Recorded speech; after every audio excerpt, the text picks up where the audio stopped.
Good morning, सुप्रभात, केम छो, सलाम। उम्मीद है आप सब लोग बेहतर होंगे, अपना ध्यान रख रहे होंगे।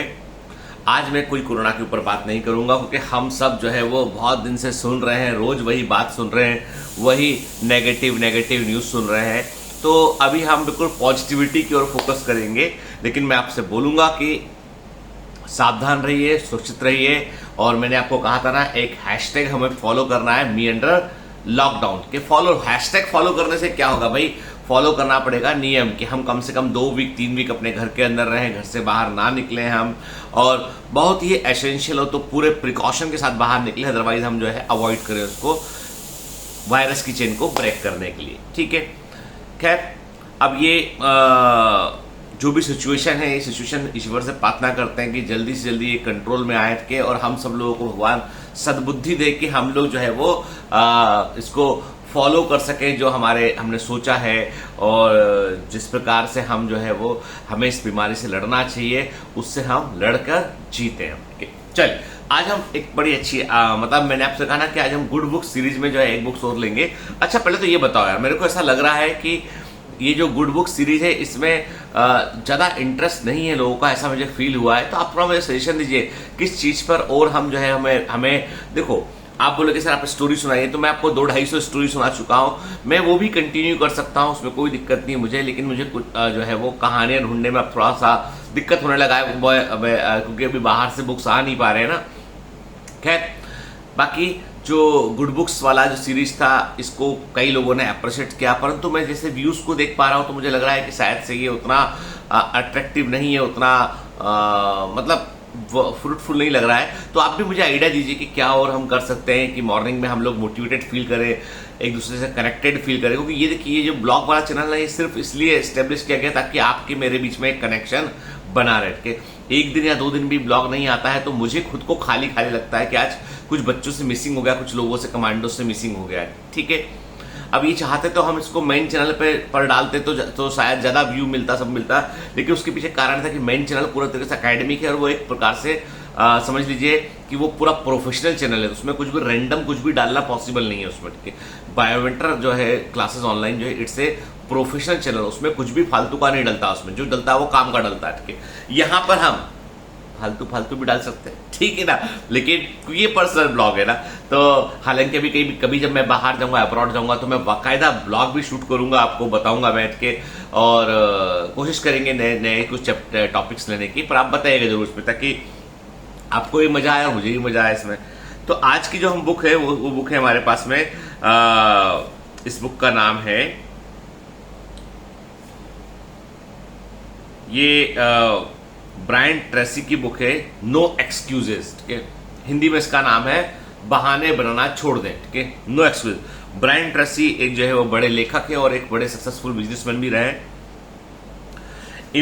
इनकी बुक में चैप्टर नंबर 13 है, उसका टाइटल है आत्म अनुशासन और समय प्रबंधन। ठीक है, self discipline and time management.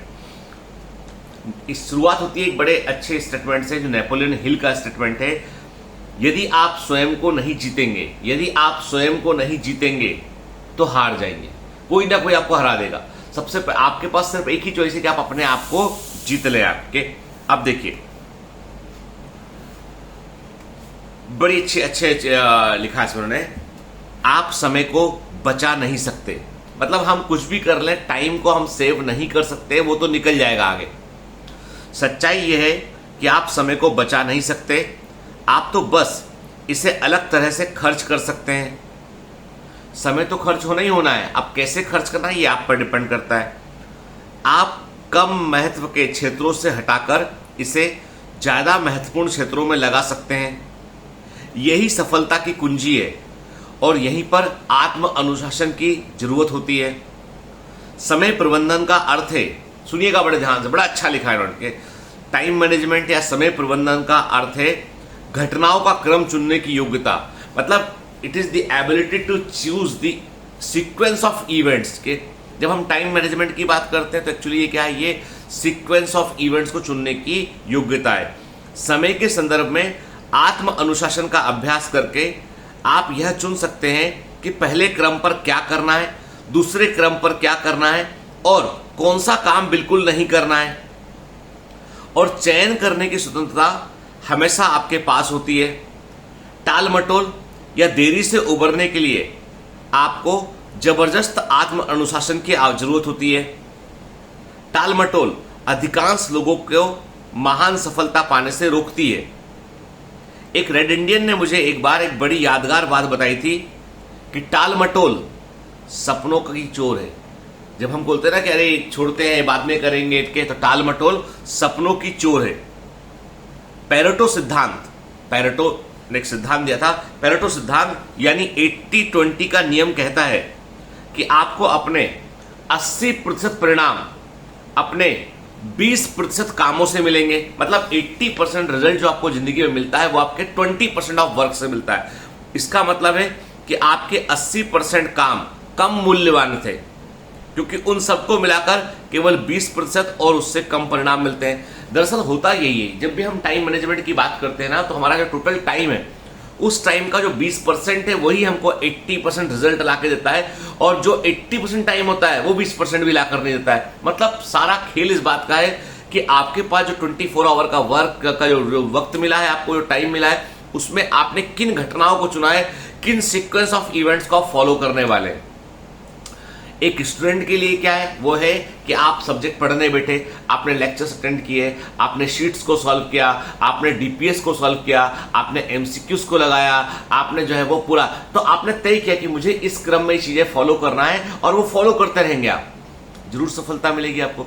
दूसरा स्टूडेंट वो है कि वो बोलता है अभी मैं लगाने बैठूंगा, थोड़ी देर से फिजिक्स लगाऊंगा, अभी मैं 1 घंटे आधे घंटे बाद पढ़ने बैठूंगा, फिर कोई काम घर में आ गया, भाई बाहर से जाके ये ले आओ, ये वाला काम कर दो। तो आपने उस काम को एक ढाल बना के धीमे धीमे टाइम को आपने पास होने दिया, और फाइनली आप क्या बोल रहे हैं, अरे अब तो 4 ही घंटे बचे, 5 ही घंटे बचे, टाइम कम पड़ गया मेरे को। नहीं, वक्त हर आदमी के पास उतना ही है, और वक्त को खर्च करो चाहे ना करो, वो खर्च हो जाना है, वो रुकना वाला किसी के पास नहीं है।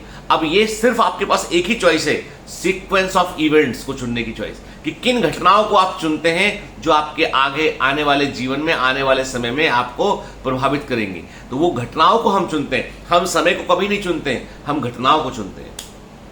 है ना मजे की बात। तो आपसे मैं यही बोलूंगा कि आप मुझे थोड़े टॉपिक्स बताइए कि बताइए कि हम और क्या कर सकते हैं। मतलब मैं चाहता हूं कि ये ब्लॉग वाला चैनल और लोगों तक भी पहुंचे, और लोग भी इसमें इंटरेस्ट लेना शुरू करें इसमें के। मेरा भी एक इंस्टाग्राम का भी बायोमेंटर्स क्लासेस के, मतलब पर्सनल तो मैं बहुत कम एक्सपोज होता हूँ चीजों में, बायोमेंटर्स का भी एक इंस्टाग्राम चैनल है, आप में से कई लोग जानते होंगे उसको, तो जो है वहां भी जुड़ने की कोशिश कीजिए ताकि हम वहां पे भी कुछ डाल सकें। तो मुझे थोड़ा सा आइडिया चाहिए इस पे कि जिसे बुक्स मतलब मैं बिल्कुल प्लेन टाइप का सोफिस्टिकेटेड सिंपल सा आदमी, तो ज्यादा मुझे जो है वो बहुत सारे तमाम तरह के विचार आते नहीं मेरे को।